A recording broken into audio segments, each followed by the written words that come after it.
बुरे दिन शुरू हो चुके हैं लड़की, जो तुम हमारे गांव में आ गई। ये गांव आपकी जागीर नहीं है ठाकुर साहब। सिर्फ ये गांव ही नहीं लड़की, यहाँ के लोग भी हमारी जागीर है। डॉक्टर, क्या हुआ मेरी बच्ची को? हम आपकी बेटी को नहीं बचा सके। नहीं डॉक्टर साहब, मेरी बच्ची मुझे छोड़ के नहीं जा सकती। यही तो उसकी सबसे बड़ी खास बात है कि वो किसी को भी सिर्फ मरीज नहीं समझती, उसे इंसान समझती है, अपना समझती है।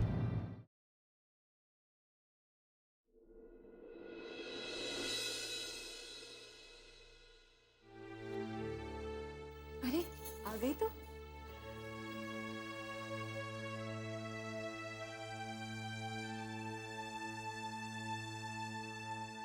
अपराजिता, क्या हुआ बेटा? वो लड़की ठीक तो है?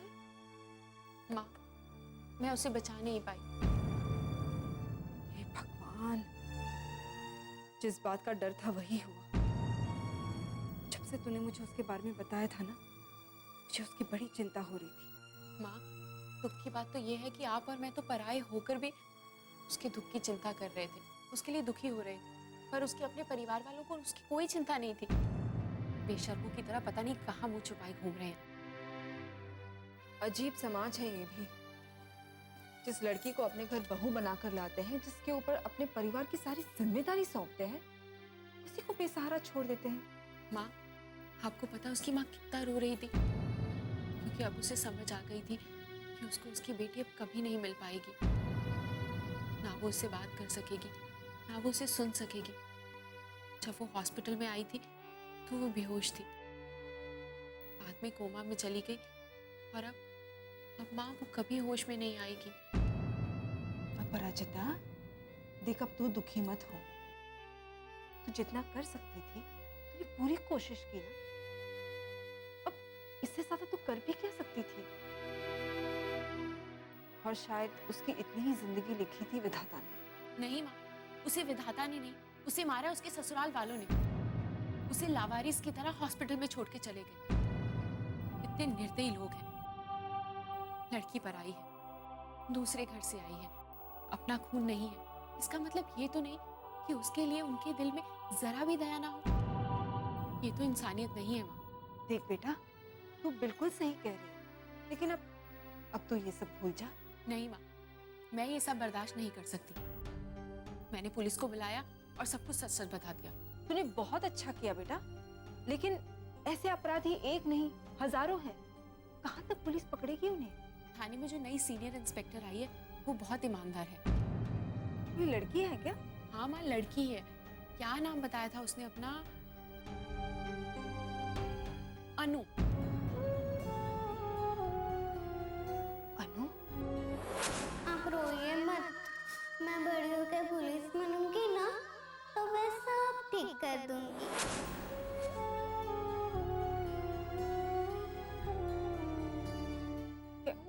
क्या नाम बताया था? अनुष्का शर्मा। लखनऊ में थी पहले, अभी अभी यहाँ तबादला हुआ है। अच्छा। क्या हुआ माँ? हाँ? क्या सोच रही हो? नहीं कुछ नहीं। मैं तेरे लिए खाना लगाती हूँ, तू मुंह हाथ धो ले। नहीं माँ, मेरा मन नहीं है। क्यों? देख अपराजिता, मैं तेरी हालत समझती हूँ। जब मुझे सुनकर इतना बुरा लगा है तो तूने तो सब कुछ तेरी आंखों के सामने देखा।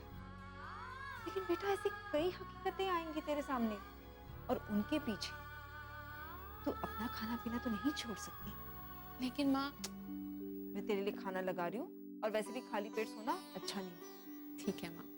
मैं तेरे लिए खाना लगा रही हूँ, जल्दी आ जा। हाँ?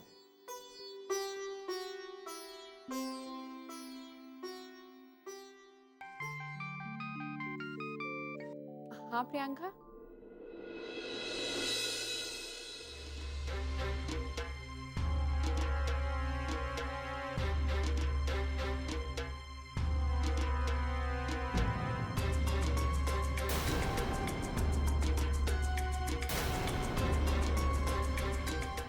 कौन है? कौन है वहां? कौन है? कौन है वहां?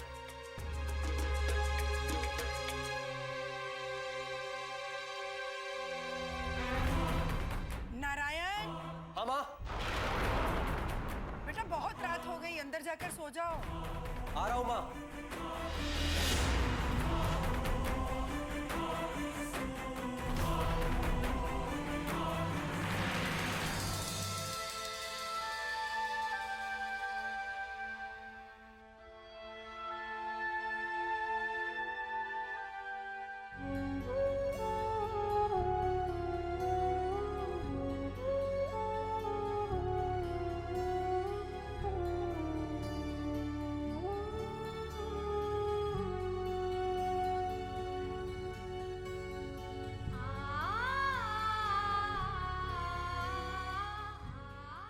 बिन बिटिया आंगन सोना।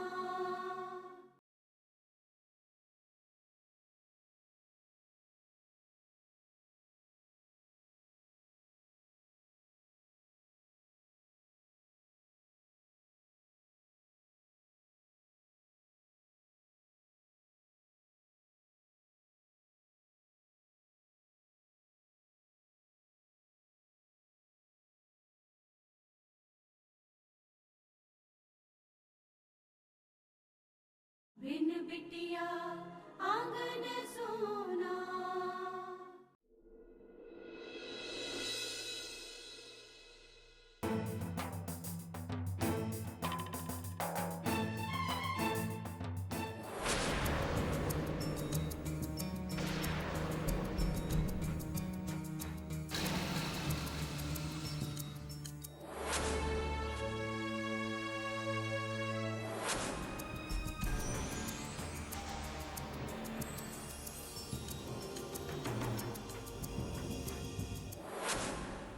जिस किसी ने भी वो टोटका किया है, वो एक बार टोटका करके चुप नहीं बैठेगा, दोबारा जरूर करेगा। पर उसके लिए कहीं ना कहीं कुछ तो छुपाया ही होगा उसने। ढूंढती हूँ।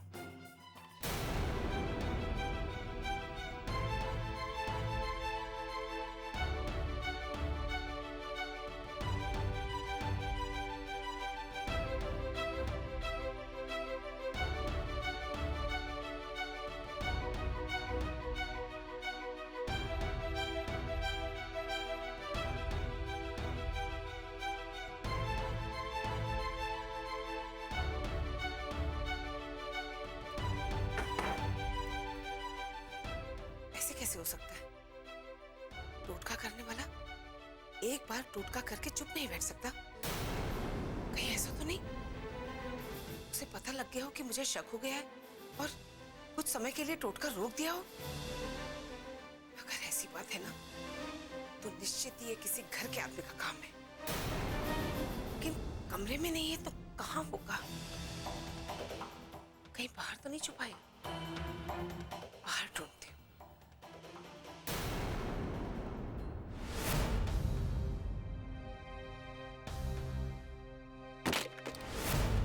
कौन है? कौन है? कमाल है, यहाँ तो कोई भी नहीं है। ये आवाज कैसी थी? लगता है बिल्ली होगी।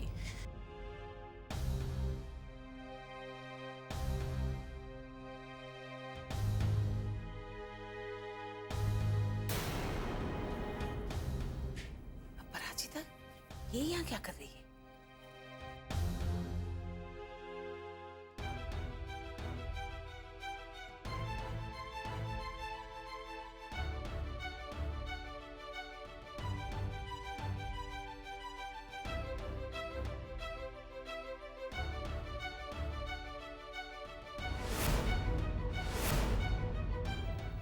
कुछ भी नहीं।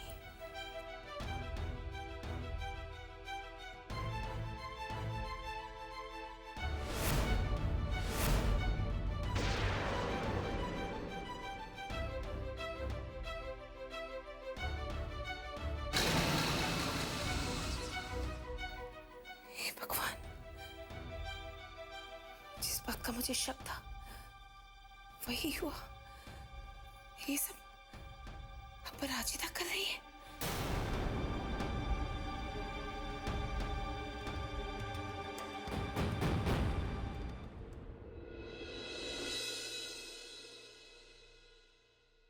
माँ, माँ लाओ, मैं सब्जी काटती हूँ आज। ओहो, तू जाके तैयार हो जा, मैं कर लूँ। ये क्या बात हुई माँ? आप मुझे कोई काम करने ही नहीं देती। तो क्या जरूरत है, मैं कर रही हूँ ना बेटा। लक्ष्मी ठीक कह रही है बेटे। वैसे ही तुझ पे दवाखाने के काम का बहुत बोझ है, इसलिए यहाँ के सारे काम अपनी माँ पर छोड़। वाह नानू, आप भी आकर इन्हीं की साइड लेने लग गए।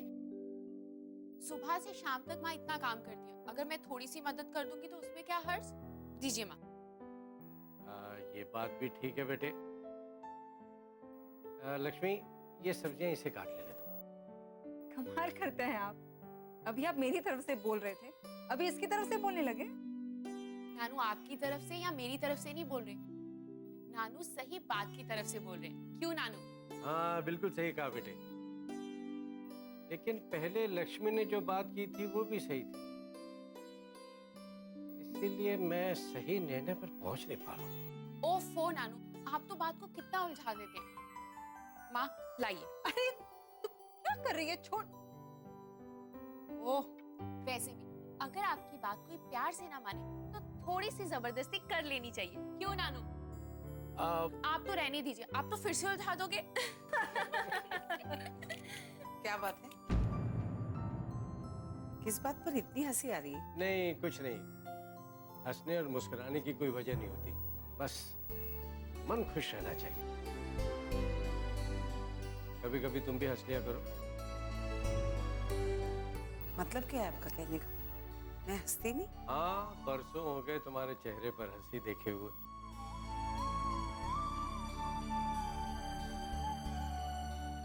परसों से इस घर में कोई खुशी की बात भी तो नहीं हुई। बिन बिटिया आंगन सोना।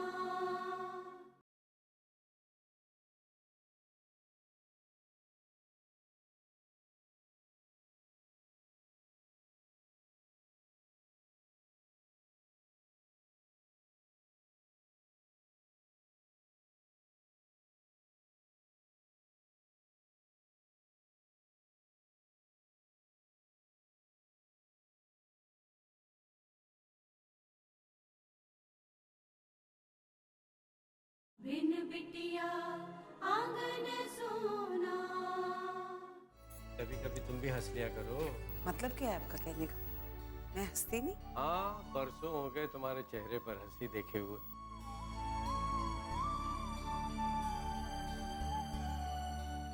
परसों से इस घर में कोई खुशी की बात भी तो नहीं हुई। जब से इंद्रजीत घर से गया है, ये घर तो एकदम सूना हो गया है। इतने लोगों के यहाँ रहते हुए भी तुम्हें घर सुना सुना सा लग रहा है। आप भी ना। माँ, मैं पूछ रही थी कि अब आपकी तबीयत कैसी है? माँ, अगर कोई तकलीफ हो रही है तो आप फौरन बता दीजिएगा। हाँ, तकलीफ बता देने से इलाज हो ही जाएगा, इस बात की क्या गारंटी है? क्यों नहीं होगा इलाज? जरूर होगा, आप भरोसा तो कीजिए। मैं तो कहती हूँ आपको इस उम्र में बिल्कुल लापरवाही नहीं करनी चाहिए। आप अपना एक बार फुल बॉडी चेकअप करवाइए। आप आज ही हॉस्पिटल चलिए और मैं आपका पूरा चेकअप करवा देती हूँ। मैं अच्छी तरह जानती हूँ मुझे क्या हुआ है और किसकी वजह से हुआ। कोई चेकअप की जरूरत नहीं है मुझे। अरे बेचारी इतना कह रही है, जाकर चेकअप करवा लो। कहा ना आपसे, आप तो एक बात के पीछे ही पड़ जाती हैं। कोई चेकअप नहीं करवाना मुझे।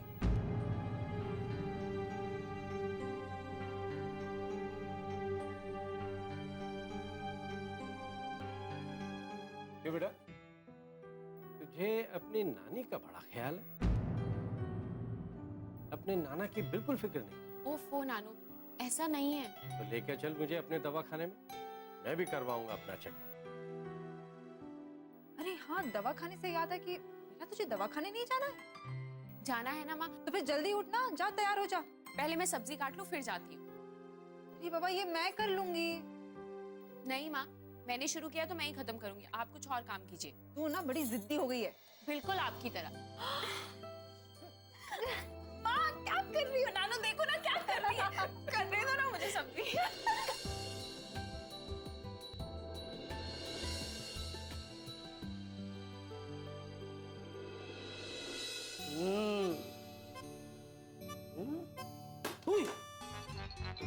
एक बात हमारी कान खोल के सुन लो तुम लोग। मैडम जी औरत जरूर है, लेकिन काम वो मर्द का करती हैं। एक बार जो धुनाई शुरू करी है ना, तो रुकने का नाप नहीं लेगी, समझे? इसलिए हमारी नेक सलाह है कि तुम लोग अपना गुनाह कबूल कर लो, समझे? नहीं, जो डंडा बाजना शुरू हो जाएगा ना, तो भगवान भी तुमको नहीं बचा सकता है?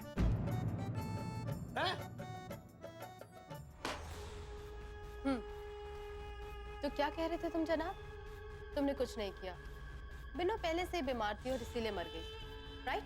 जी मैडम जी, यही सच है। तुम्हें क्या लगता है मैं तुम्हारी बात मान लूं और तुम्हें यहाँ से छोड़ दूं?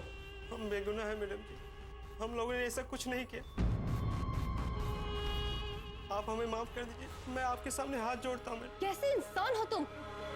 एक तो एक के बाद एक उसके बच्चों को कोख में ही मार डाला और अब मेरे सामने खड़े होकर झूठ बोल रहे हो और उम्मीद भी कर रहे हो कि मैं तुम्हारी बात मान लूं। तुम जानते भी हो कितना बड़ा गुनाह किया है तुमने। एक माँ के लिए उसका बच्चा क्या मायने रखता है जानते हो तुम?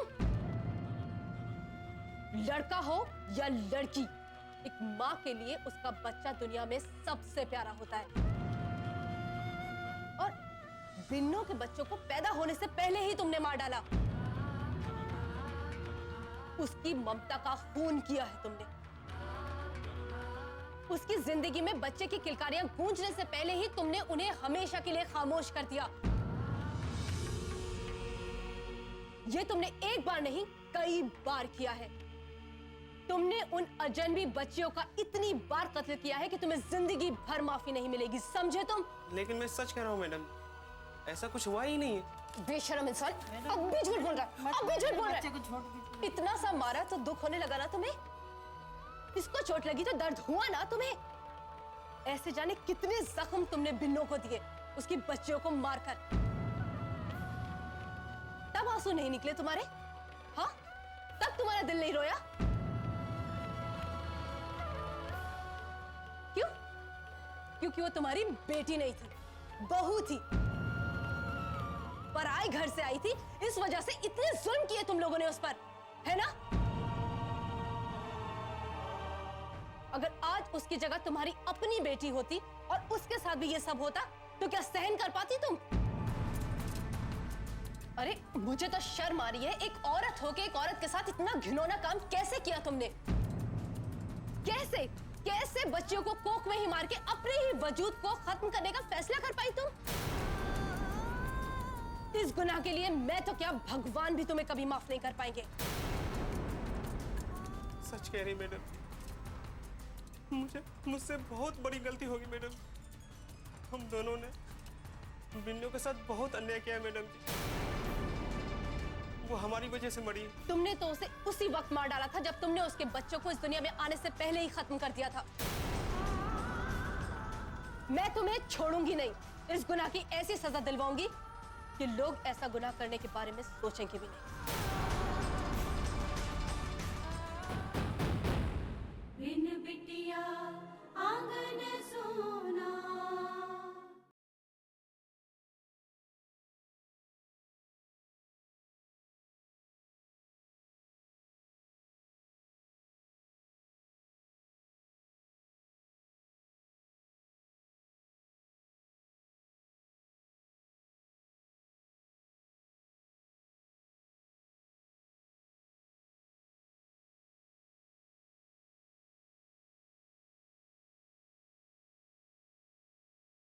बिन बिटिया आंगन सोना।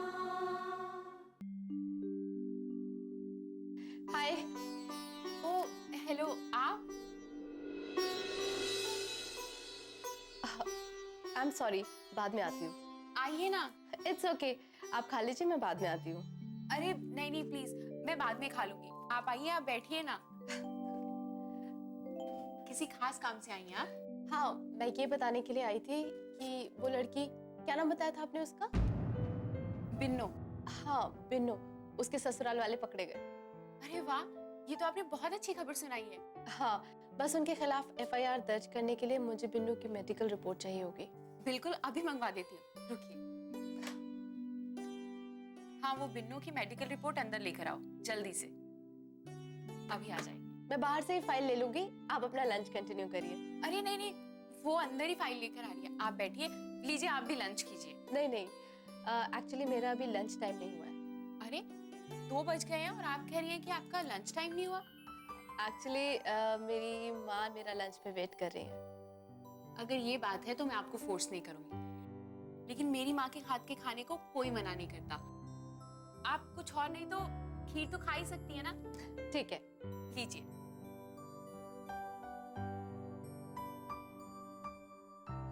ये लीजिए।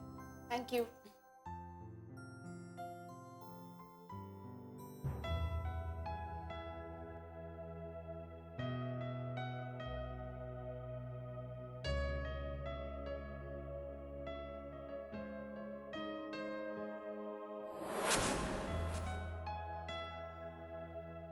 अच्छी बनी है?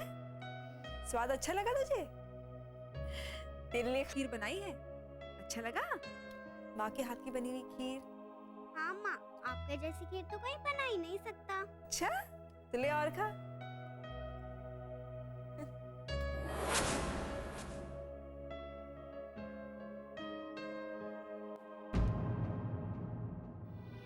क्या हुआ अनुष्का जी? अनुष्का जी क्या हुआ? कुछ नहीं, खीर खा के मुझे किसी की याद आ गई। किसकी? मेरी माँ की। मतलब अभी तो आप कह रही थी आपकी माँ इस दुनिया में नहीं है। नहीं, ऐसा नहीं है। तो फिर लंबी कहानी है, फिर कभी बताऊंगी। कैसा आपको ठीक लगा? मैम ये बिन्नू की फाइल, हाँ इनको दे दीजिए। Thank you. अच्छा, अब मैं चलती हूँ। आप जब कभी भी इस तरफ आए तो हॉस्पिटल जरूर आइएगा। सॉरी मैडम जी, वो क्या ना कि आप रो रही थी ना, आपसे मैं काफी थोड़ा वो हूँ ना, इसलिए आपको इमोशनल देख करके मैं भी इमोशनल हो गया था, और जब मैं इमोशनल हो जाता हूँ सब कुछ भूल जाता हूँ।